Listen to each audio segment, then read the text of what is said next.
কুর্তি কদমতলা বিধানসভার অন্তর্গত বীরজানগর গ্রামে এলাকার সকল গ্রামবাসীদের নিয়ে গোপূজন ও ভাগবত পাঠ কার্যক্রম শীর্ষক অনুষ্ঠান অনুষ্ঠিত হয়।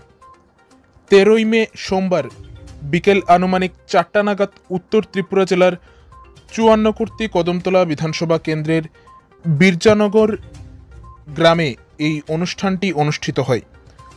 উল্লেখ্য, একল অভিযান ধর্মনগর অঞ্চল কদমতলা সঞ্চ বীরজানগর গ্রামে একল বিদ্যালয়ের সকল কর্মকর্তা উক্ত এলাকার গ্রামবাসীদের নিয়ে গোপূজন অনুষ্ঠান ও ভাগবত পাঠ কার্যক্রম শীর্ষক অনুষ্ঠান অনুষ্ঠিত হয়, যেখানে এই অনুষ্ঠানে উপস্থিত ছিলেন ভারতীয় জনতা পার্টির প্রদেশ কমিটির সদস্য দিলীপ তাঁতি মহোদয়। এছাড়াও উপস্থিত ছিলেন একল অভিযান কদমতলা সঞ্চের সকল কার্যকর্তারা এবং একল বিদ্যালয়ের কর্মকর্তা সহ উক্ত এলাকার গ্রামবাসীরা, যেখানে প্রথমে গোমাতাকে পূজা করা হয় এবং পরবর্তীতে সকল সনাতন ধর্মী জনগণদের উদ্দেশ্যে ভাগবত পাঠ করা হয়।